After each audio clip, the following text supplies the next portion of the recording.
Hey Trailblazers. Today we're gonna go through all of the 4-star characters' best relic sets. I'm using Pridewin to do this. I'll link it in the description, and it will show us the average damage. That'll be amazing for DPS. Um, for support, we don't really need the damage output. It's more depending on their skills and what you want from them. Um, so we're going to start with Arlen and go through each one's. Depending on what they'll do, I will go through the skills because they need to be a bit of an explanation. So Arlen, he is a DPS, but he uses his health, and the less health he has, the more damage he does. So you want him to have a lot of health. So he is a thunder character or lightning character, sorry. So you want to have the 4-piece set of Band of Sizzling Thunder, but for this 2-piece here, the Architects or the extra 2-piece, we are going to go to Celestial Differentiator. This will give you the most maximum of damage for the DPS for him. This is just base numbers, so depending on what substats you get, other ones might give you better damage. So take it with a grain of salt. We could also possibly go with Fleet of the Ageless because that just gives you a bunch of health or a bit extra health here. But that's for Arlen. If we then go to Asta, she is a support, so we're not really looking at the damage numbers. And basically, we want her as fast as possible to get as much energy as possible, so then she can ult and increase your whole team speed as much as possible. So for her, we are going to use the Musketeer because this increases the speed by 6%. And then also, we're going to use either Fleet because as a support, you want to increase allies' attack by 8%, or we will use Sprightly because of the energy regeneration, right? And not only that, if you get over 120, then a start of battle 4% up of your turn meter. Boom, you're going to go really fast at start of battle. So if you've got your ultimate, you can use your ultimate. Boom, increase your team speed. She can go to charge that ultimate again even quicker.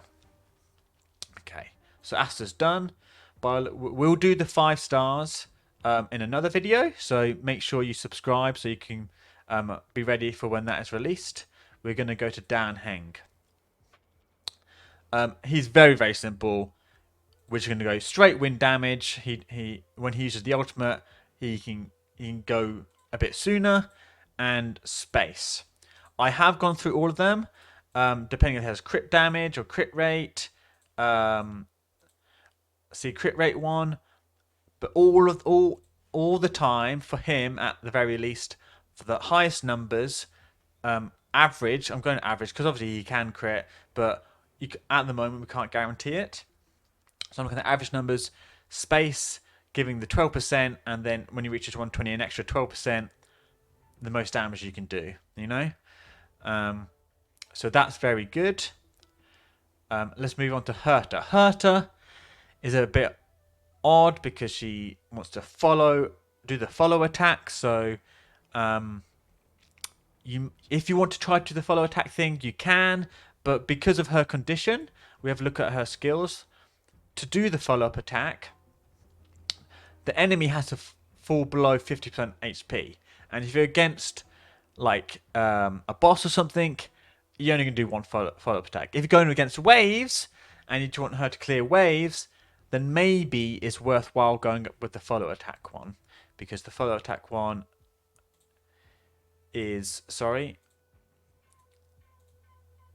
I can't remember which one it is. Is inert. My apologies. Is inert. So it increases the follow up and ultimate damage, and if you're going to follow attack, it could be potentially. But really, if you want just consistent damage, especially if you're going against high HP characters and she's not going to really follow up attack that often, then space is going to be the best for her. And then she is ice damage, so you want to go with the Hunter, the glacial one. That's the only thing. If you want to try for it, then go the inert one for the follow attacks. But really, space guaranteed damage boost throughout the whole fight, instead of just once or twice when she follows attacks of bosses. If we then move on to Hook. Hook is a fire damage dealer. If you can land the dot, then she'll do more damage. So we're going to go with the Firesmith of Lava Forging, because it increases fire damage, increases the wearer's skill damage, and then once you have unleashed ultimate attack, you do even more fire damage, which is great, because with Hook, once you have used your ultimate, her normal skill turns into kind of like an AoE. It hits the center one and the two either side of it. And it inflicts burn, so it's just very good. The reason why I was talking about the burns is because if the target is inflicted with burn, you do even more damage and you regenerate energy to get your ultimate back faster. So Firesmith, space ceiling is pretty much the standard for most DPS, because that is just good extra damage. You could also consider Pan for the effect hit to make sure you land those burns a lot easier. And then if you do get enough effect hit, you can get an extra 25% boost, which is literally 1% more than space. But it all depends if you get the rolls, and if you want to like lose out on the rolls of your offensive stats being attack, crit rate, or crit damage for effect hit to get this extra 25% attack. If we then move on to March 7th, she is the support. I like to think of her as kind of like a tanky support, because you want as much defense on her as possible. Her shield is based on defense. And also, if whoever she puts the shield on is more likely to be attacked. So you can even put the shield on herself, and then because she's got a lot of defense, they'll do less damage to the shield, which will make it last longer. So for her, we're going to go. We're not going to go for the frost one, because we don't really care about damage as she's a support. We're going to go with Guard of Weathering Snow, because it reduces the damage taken, which is really good, because if you put the shield on yourself, even less damage taken. And then at the beginning of the turn, you can restore a chunk of HP and get your energy up for that AoE freeze.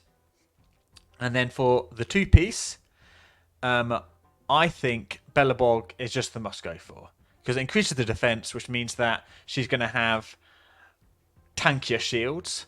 And then if you get higher than 50% effect hit, then even if it like doubles the defense, so even more shields. And you kind of want some effect hit on her, so then you can freeze the enemies. Because freezing is good, it delays their turn. It means that the enemy won't attack you as often. If we move on to Natasha, this is another support. Instead of a buffing support or a shielding support, she heals. So she's straight on going past by the Wandering Cloud. Increase the healing, boom. Because her skill and her ultimate just heals. There's no damage in it. So you want as much healing as possible. Being again on the turn, immediately recover 1 skill point. So instead of having 3 skill points, you have 4, which is incredible. Especially if you have a DPS heavy team, it means that they can use their skills. Or for example, if you're using Bronya and you want to be able to use her to buff someone so they take another turn to do even more damage of your DPS, great to have that extra skill point. As for her two-piece here, I would say Fleet of the Ageless, because let me check actually. I believe her heals are from her HP. Yes, Natasha's max HP. So you definitely want this one, because it increases her HP, so even stronger heals on top of this outgoing healing buff.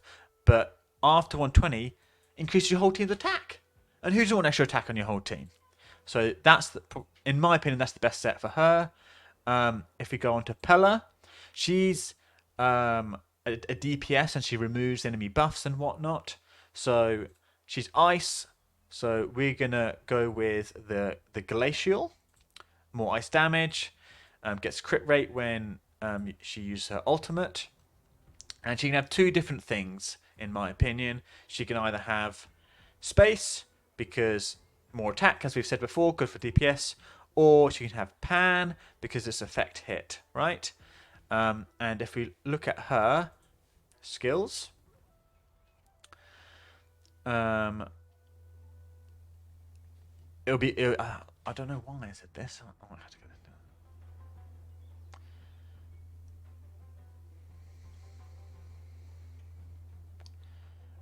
is we can use pan because it's not too bad, because if they have some resistance, we can inflict exposed on enemies, which reduces their defense, and that'll be great for the whole team.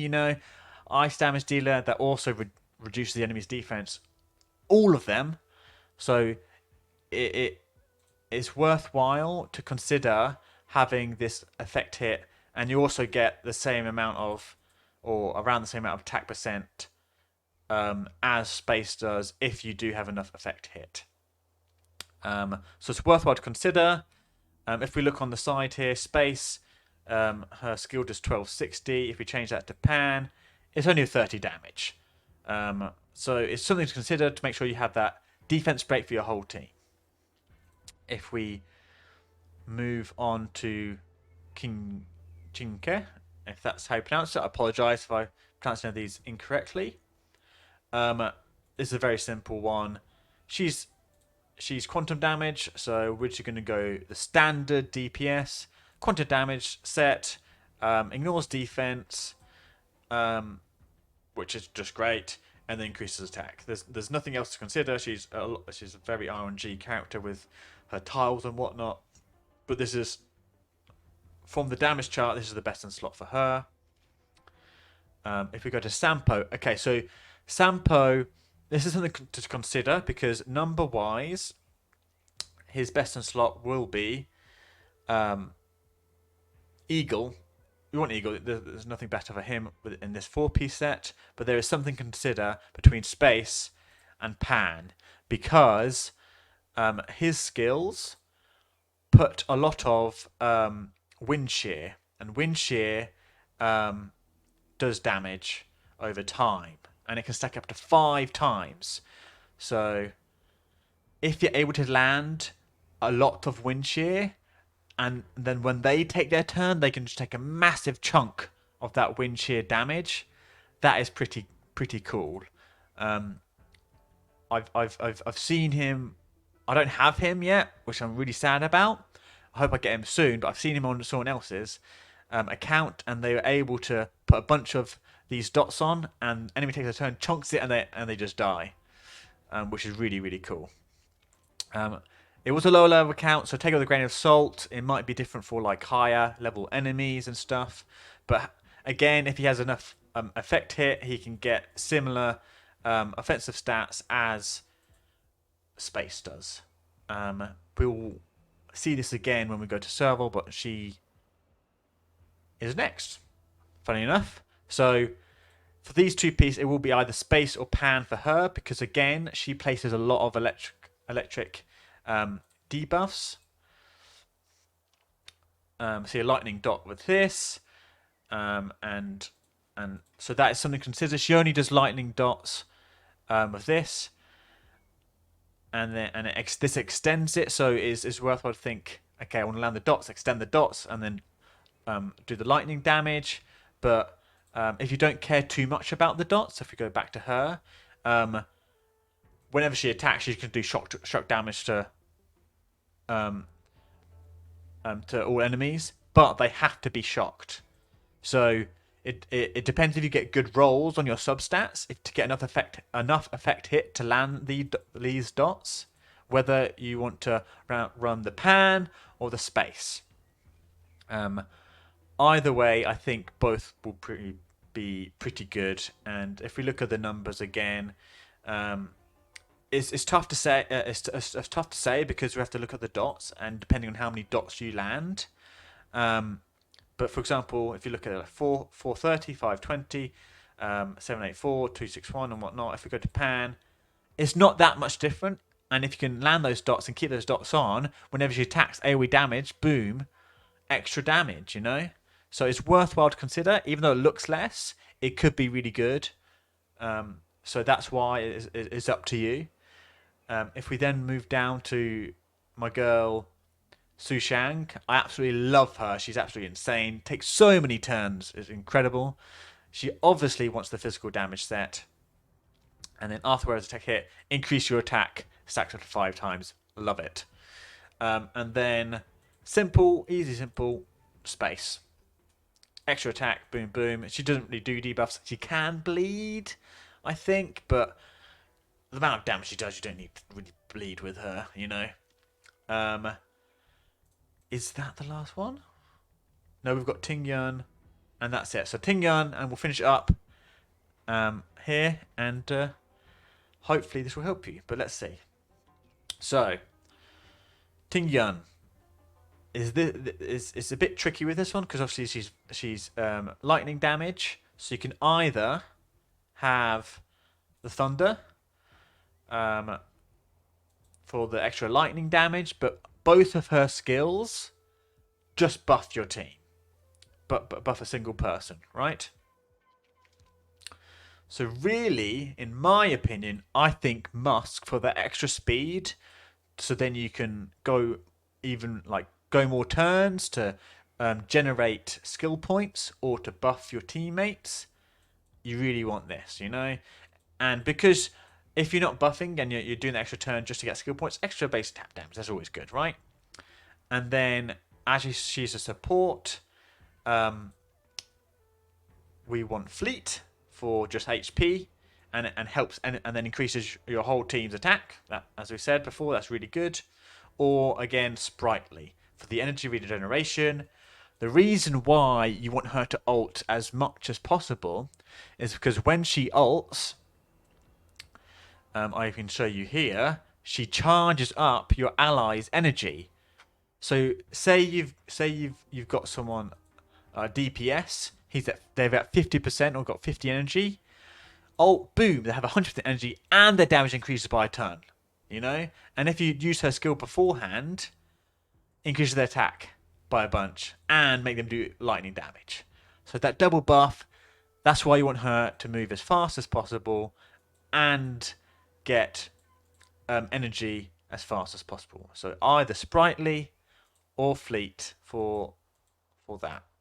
I would probably put sprightly a little bit ahead of fleet because it's not so much her going like first on the start of your turn as much as regenerating her energy so then she can boost your allies and make them ult even more so. Anyway, that wraps up the 4 stars character builds. I am creating a 5-star character builds for relic sets. So make sure you subscribe and so then you can get notifications for that. If you have any suggestions for other videos, let me know. I have got plans, as I said, for this 5-star relic one. I'm also have already created, but not yet uploaded, a puzzle for the rail carts part 1, and I'm going to be doing the part 2 very shortly. So look forward to that. But let me know if there's any other videos that you would like me to create and let you know about. Anyway, thanks for watching, and I hope you have a great rest of your day. Bye!